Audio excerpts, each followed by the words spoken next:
Hello दोस्तों, मेरा नाम नंदन पोमल है और आज हम डिस्कस करने वाले हैं हमारे इस यूट्यूब चैनल पे जिसका नाम है केमिस्ट्री ट्रांसलेट्स। और ये चैनल का पर्पज़ है कि हम ऐसे टॉपिक्स डिस्कस करें जिसमें स्टूडेंट्स को ज़्यादा डिफ़िकल्टीज़ होती है। तो ऐसा ही एक टॉपिक है जिसका नाम है आज हमारा empirical formula and molecular formula. तो आइए शुरू करते हैं। पहले हम डिस्कस करेंगे कि एम्पिरिकल फार्मूला क्या होता है। एम्पिरिकल फार्मूला की डेफिनेशन के हिसाब से हम देखें तो एम्पिरिकल फार्मूला यानी कि it is the simple whole number ratio of the atoms of various elements present in the molecule of the compound. इसको हिंदी में अनुवाद कर लेते हैं कि कोई भी कंपाउंड के मॉलिक्यूल्स है उनमें अलग अलग एटम्स होते हैं। वो एटम्स में से जो भी अगर हम ले लेते हैं कि HO, यहाँ पे एग्जांपल दिया हुआ है HO, तो ये हमारा एक एम्पिरिकल फार्मूला हो जाता है हाइड्रोजन पेरोक्साइड का। ऐसा क्यों? क्योंकि हाइड्रोजन पेरोक्साइड का मॉलिक्यूलर फार्मूला जो है वो होता है H2O2, पर उसको अगर 2 से डिवाइड कर दें तो हमारा फार्मूला बन जाता है HO, यानी कि एक सिंपल होल नंबर रेशियो हमारे पास आ जाता है। It is the simple whole number ratio of the atoms of various elements. अलग अलग हमारे एलिमेंट्स है उसका सिंपल होल नंबर रेशियो। दूसरा ही ऐसा एग्जांपल हमने यहाँ पे लिया हुआ है CH, जो बेंजीन का एक एम्पेरिकल फार्मूला है। जैसे हम लोगों को पता है कि बेंजीन जो है उसका एम्पेरिकल फार्मूला है C6H6। अगर उसको 6 से डिवाइड कर दें तो हमारे पास जो फॉर्मूला बनेगा वो हो जाएगा CH। आइए आगे बढ़ते हैं नेक्स्ट स्लाइड में मॉलिक्यूलर फार्मूला।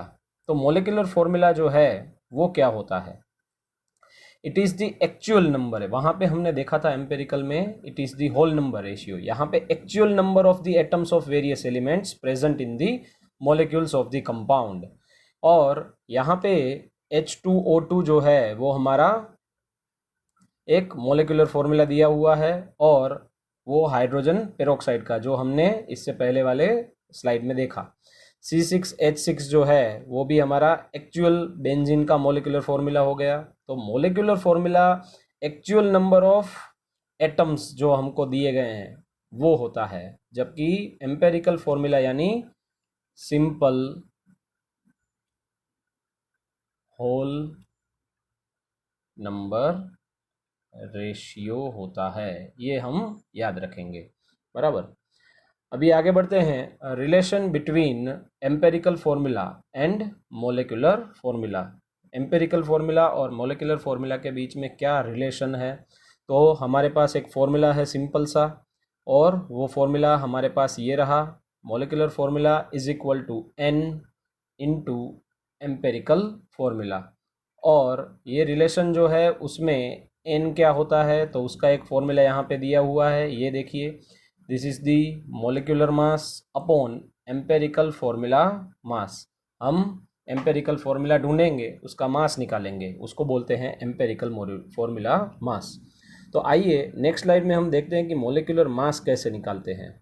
मोलिकुलर मास निकालने के लिए हम यहाँ पे एक सिंपल सा फॉर्मूला ले रहे हैं ग्लूकोज का। ये एक हमारे पास मोलिकुलर फार्मूला है C6H12O6, और ग्लूकोज का एक मोलिकुलर फार्मूला है। इसमें देखिए दोस्तों, एटॉमिक मास नंबर हम लोगों को पता होना चाहिए, या तो हमारे पास कांस्टेंट टेबल होना ज़रूरी है। देखिए, ये कार्बन का 12 होता है, हाइड्रोजन का 1 होता है, और ऑक्सीजन का 16 ग्राम पर मोल मोलिकुलर मास होता है। इसके ऊपर से हम कैलकुलेशन करते हैं कि कैसे हम मोलिकुलर मास को डिटरमिन कर सकते हैं। जैसे हमारे पास सिंपल सा एक मोलिकुलर फार्मूला है C6H12O6। इसके लिए सबसे पहले हम क्या करेंगे, 6 इंटू ब्रैकेट में लिख देंगे C प्लस 12 इंटू ब्रैकेट में लिख दिया जाएगा H, और यहाँ पे लिख देंगे अगेन 6 और ब्रैकेट में लिख देंगे O। फिर आगे क्या करने वाले हैं हम, 6 जो है वो क्या होगा 12 प्लस 12 इंटू एच की जगह पे हम लिख देंगे 1 और यहाँ पे 6 इंटू लिख दिया जाएगा ऑक्सीजन की जगह पे 16। फिर ये 6 इंटू 12 जो है वो हो जाएगा हमारा 72 प्लस 12 इंटू 1 हो जाएगा 12 और 16 इंटू 6 हो जाएगा 96। इन सब का हम जब टोटल करते हैं तो वो हो जाता है 180 ग्राम पर मोल। आप एक बार ये मोलिकुलर फॉर्मूला का मोलिकुलर मास का कैलकुलेशन जो है वो अपने हिसाब से चेक करना। ऐसे ही एक सिंपल दूसरा मैं आप लोगों को एक्सरसाइज में दे रहा हूँ H2O। अगर पता नहीं चलता है तो इसको थोड़ा रिवर्स बैक करेंगे और देख लेंगे तो आसानी से निकल जाएगा। H2O का एक कर लेना आप। इसके अलावा एक और प्रैक्टिस कर लेना CO2 के लिए, एक और कर लेना HCl के लिए। ये थोड़े से मोलिकुलर मासेस जो है वो आप निकालना। अब आगे बढ़ते हैं numerical problems on empirical formula and molecular formula, जो बहुत ही इम्पोर्टेंट है हमारे लिए। तो सबसे पहली बात है कि इसके लिए एक सैम्पल टेबल की ज़रूरत है जो हमने यहाँ पे बनाया हुआ है। एक सैम्पल टेबल जो है यहाँ पे कैसे बनाएंगे वो टेबल देखिए, एलिमेंट, परसेंटेज, एटॉमिक मास, कोई भी एलिमेंट जो दिया होगा उसका, फिर उसके ऊपर से एटॉमिक रेशियो लेंगे, सिंपल रेशियो ले लेंगे और सिंपलेस्ट होल नंबर रेशियो निकालेंगे। आइए आगे शुरू करते हैं कि वो सब कुछ कैसे निकाले जाते हैं। एक एग्जाम्पल मैं यहाँ पे सॉल्व करूँगा, उसमें ही हम ऊपर वाले टेबल का इस्तेमाल करेंगे। देखिए, सबसे पहले हम पूरे न्यूमेरिकल को बराबर से रीड करेंगे, उसके बाद उसमें गिवन डेटा को लिख लेंगे और उसके बाद ही हम इसको सॉल्व करने वाले हैं।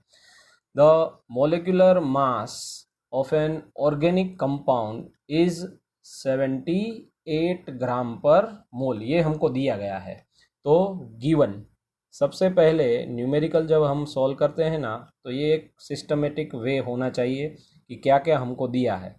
सबसे पहले दिया हुआ है मोलिकुलर मास, और हमको क्या दिया है वो देख लेते हैं, आगे पढ़ेंगे। Its mass percentage composition is 92% carbon and 7.6% hydrogen. तो देखिए, percentage carbon is equal to लिख लेते हैं 92.4 और परसेंटेज हाइड्रोजन जो दिया हुआ है 7.6। तो ये दो वैल्यू हमको दी है और उसके ऊपर से हमको क्या डिटरमाइन करना है, determine the molecular formula of the compound. हमारे कंपाउंड का मोलिकुलर फॉर्मूला हमको फाइंड करना है। तो देखिए, जैसे मैंने बताया था, एक हमारा टेबल यहाँ पे हमारे पास है, वो टेबल जो है उसमें गिवन डेटा पुट करते हैं। एलिमेंट जो है वो हमारा एक है कार्बन और दूसरा है हाइड्रोजन। कार्बन के परसेंटेज आप देख लेना 92.4% दिए हुए हैं और हाइड्रोजन के परसेंटेज 7.6 गिवन है। अब एटॉमिक मास, तो कार्बन का एटॉमिक मास इससे पहले की स्लाइड्स में मैंने कहीं पे दे के रखा हुआ है, आप देख सकते हैं। हाइड्रोजन का जो है वो 1 होगा। अब एटॉमिक रेशियो जो है वो एक सिंपल सा फॉर्मूला है जो यहाँ पे हम इस्तेमाल करने वाले हैं। ये जो परसेंटेज अपॉन एटॉमिक मास करोगे तो आपको मिल जाएगा, वो हो जाएगा एटॉमिक रेशियो। ये आप याद रखना। हमको क्या करना है, 92.4 अपॉन कर लेना है 12। तो हम लोगों को एक आंसर मिल जाएगा। यहाँ से हम करते हैं, देखिए 92.4 डिवाइडेड बाय कर देना है 12, आंसर जो निकलेगा हो जाएगा 7.7। और दूसरा हमको क्या दिया हुआ है वो देख लेते हैं।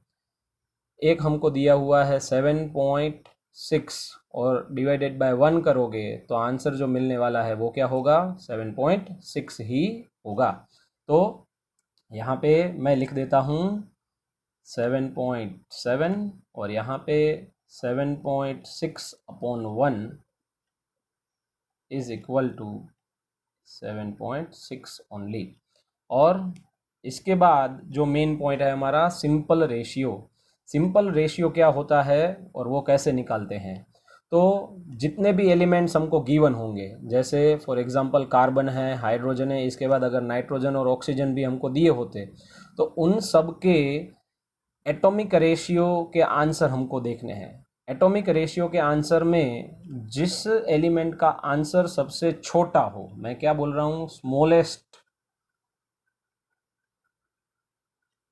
एटॉमिक रेशियो दिया है वो ले लेना है, उसको डिनोमिनेटर में रखना है इन सभी के आंसर्स में, बराबर। यानी कि ये हमारा कार्बन जो है उसके लिए हम सिंपल रेशियो अगर कैलकुलेट करें तो 7 यहाँ पे हो जाएगा 7.7 डिवाइडेड बाय, दोनों में से छोटा कौन है, 7.7 या 7.6? तो 7.6 हमारा छोटा है, इसके लिए इसके डिनोमिनेटर में जाएगा 7.6, और इसका अगर आंसर निकालेंगे कैलकुलेटर का इस्तेमाल करके तो वो हमको मिल रहा है 1.01।